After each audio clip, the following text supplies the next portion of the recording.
Princess Charlotte, here are your strawberries. Thank you. And here are your fluffy slippers. Would you like a foot massage this morning? Yes, please. Princess, your father has a meeting with the President of France this morning, and he'd like you to meet him. So please get ready right after breakfast. Okay. This was a snippet of my life at 12 years old. I was a princess with a life many would envy, and I would inherit the entire kingdom someday, so basically, I was a billionaire. My life was ideal. Well, for basic people, I guess. I got breakfast in bed, and I had at least 3 servants who'd get me whatever I wanted, whenever I wanted. I lived in a massive castle and had almost an entire floor to myself. I got everything, but do you know what? I was sick of it all. And I was able to escape my miserable life, but you'll have to keep watching if you want to know how. It gets really crazy, trust me. So you're probably wondering, well, Charlotte, you have the life any girl would love, so what exactly were you sick of anyway? Well, firstly, I had no real friends my age. Because I was royalty, I was homeschooled. I had a governess, and I know it sounds old-fashioned, but hey, that was my life. I had no siblings, so often I had no one my age to talk to. My online activities were restricted for safety reasons, so I couldn't even make virtual friends. Sometimes I saw other kids, but those were boring kids of other royal families, and they weren't really worth knowing, to be honest. And we didn't have much to talk about because our lives were really similar. I watched TV a lot when I was allowed, and I'd often wonder what it would be like to live a normal life. It looked like lots of fun to live in a random house in the suburbs, hang out with the neighborhood kids, walk the dog, ride a bike to school, or even go to school. While ordinary girls were probably envying me for the kind of lifestyle I had, I was so jealous of them. I just wanted to know what it would be like to have an ordinary life. My 13th birthday was coming up and my parents told me I could have anything I wanted. I used this as an opportunity to try to get out of the boring castle. I want to live a normal life outside of the castle. I want to go to school with regular kids and I want to have friends. But you know you can't do that. What about privacy? The paparazzi would be all over the place. Someone might kidnap you. All sorts of horrible things might happen. Yes, I know that, but what if there was a way to make it work? What do you mean? Well, a disguise of some sort. We could cut my hair, dye it black, and I could wear colored contact lenses. And where would you live? Come on, Mom, we're loaded. Just pay 2 random people to pretend they're my parents. We could move into a regular neighborhood in the suburbs. You could make up a new birth certificate for me and everything so it'd all look real. You sure put a lot of thought into that, honey. I really want to leave this place for a while. Fine. We did say you could have whatever you wanted, so we'll organize it.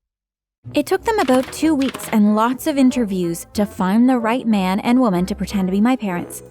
They were sworn to secrecy, and if they revealed to anyone who I really was, they'd end up facing serious harm. I was introduced to them, a cute young couple named Maureen and Oliver. Before we could start, I needed to change the way I looked.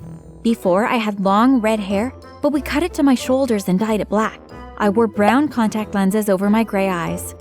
It was like I became a whole different person. Then my parents bought a decent house in the suburbs, helped me pack, and I was off. We got into Maureen and Oliver's average car and drove away. When we got to my new home, I found my room, which was a whole lot smaller than the room in the castle. But it had most of the things I needed anyway, and I had loads of clothes too. So, what do you want to do first? Maureen asked. There's no food in the house yet, so I think we could go to the supermarket and you could choose a few things you'd like to eat. I stared at her in shock. I'd never been to a supermarket before because, well, have you ever seen a princess in a supermarket? We get people to do that for us. But still, I was thrilled. Oliver stayed home and Maureen and I set off on our supermarket adventure. On the way there, I stared out the car window, fascinated by everything I was seeing. Stuff I'd only seen on television. People riding bicycles, walking dogs, laughing, playing. I felt so happy and calm. In the supermarket, I picked a lot of junk food I'd never had before. Apparently, our chefs at the palace were only allowed to cook healthy, organic food. I'd never had stuff like frozen pizza or hot dogs before. We got home and I ate more than I'd ever eaten before. I tried Jell-O for the first time too. Anyway, the next day, Oliver and Maureen were going to take me to school. I already had all my clothes and supplies, so I didn't have to worry about that. I was just super nervous about finally getting the opportunity to be around other kids my age. I couldn't sleep that night, so I woke up super tired. I had a normal breakfast of French toast in the dining room with my fake parents. No one brought me strawberries or gave me a foot massage, but I was okay with that. After that, I went to get ready and Maureen drove me to school. Now, I know this is all new to you, but don't worry. Once you find your first class, you'll be okay. I got out of the car and walked through the hallway. I had never seen so many kids in one place at the same time, ever. I walked around for a while, but eventually I realized that I had no idea where to go. I came across a man who looked like a teacher, so I asked him, "Hi, I'm new here, and I don't know where to go." Do you have your timetable? Yes. I handed it to him, and he asked me to follow him. He took me to my class, and instead of being shy and sitting in the back, I went straight to the front. No one was in there yet, so I just sat and waited. Then the class started filling up, and people would come to stare at me, then go to their seats.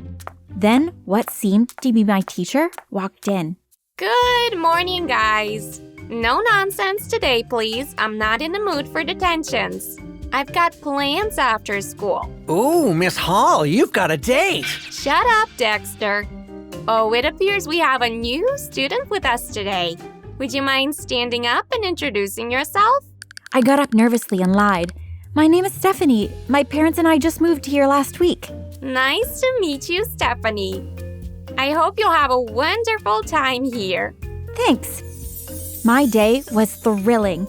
It turned out that Miss Hall was our English teacher. She put us into groups of 4 to complete some activity on subjects and predicates, which I could do really well already. There were 2 girls in my group, Denise and Charlene, and one guy called Oren. Oren was sort of nerdy, but I found him really cute. We had a lot of fun during that class, and they asked me to sit with them at lunchtime later. We spoke about all sorts of things, and for the first time in my life, I was actually starting to feel like a normal kid. Hey, some of us are going to the movies on Saturday. Would you like to come along? Sure. I'd never been to the movies before, and I was so excited when I got home to tell Maureen and Oliver about my day. I've been invited to the movies. That's great. We'll drop you off. What time? 6, I think. My awesome week at school sped by. My teachers seemed to love me because I already knew everything they were teaching. Then Saturday arrived and my fake parents drove me to the cinema. I met my new friends outside and we walked in together. The smell of popcorn and snacks was overwhelming, and I felt like I needed to have it all. After buying loads for me and my friends, we went to watch the movies. After that, Charlene asked us if we'd like to hang out at her house, and I quickly agreed. I'd never been invited to an ordinary person's house before. So we went there and sat in her living room. Her house was definitely small compared to my castle, but she seemed to be very happy there. Her mom and dad just had a new baby, and I got to hold her. It was also my first time doing that. As time passed by, I started to appreciate this ordinary type of life much more than the one I had before. School was a mind-blowing experience, and I loved being around so many people. My teachers started choosing me for all types of competitions because I seemed to be smarter than everyone else. So I won spelling bees, science fairs, and anything else I participated in. Oh, and I started going out with Oren too. We went on innocent little dates, and I thought he was so cute. He'd always bring me little chocolates and stuffed animals and things like that.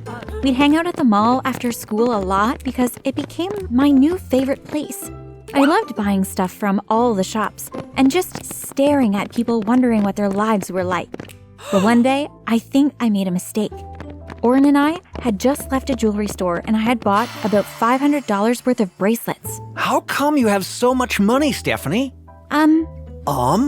Okay, I'll tell you the truth. I'm really a princess. My real name is Charlotte. The people I live with aren't my real parents. I just came here to experience what an ordinary life was like. Whoa! He said. He looked a bit upset. Then he walked away from me. I couldn't understand what I'd done wrong. When I got home, though, you won't believe what happened. There were news reporters surrounding the house, and as I tried to get to the front door, they all approached me. Is it true you're Princess Charlotte? What are you doing living around here? Are those your real parents? I dodged them all and ran inside. Maureen and Oliver were sitting in the living room looking worried. Who did you tell? A boy I was going out with, Oren. You weren't supposed to say anything to anyone. Your parents are coming to get you as soon as these reporters leave. I sighed. I guess I really messed up, but I felt so betrayed that the boy I liked did something like that to me. Later, I packed up my ordinary things and got into the car, which was driven by my parents' drivers. They were disappointed in me but excited to hear about my adventures, as they had never really experienced that themselves. I asked them if I could still be friends with Charlene and Denise, and they agreed. So at least there's that. None of us are talking to Oren anymore, but I'm happy I still have 2 friends who can tell me all about life out there. Sometimes I even sneak out with them to have fun. Although I'm back in the boring castle, life has improved a bit, so I'm grateful for that.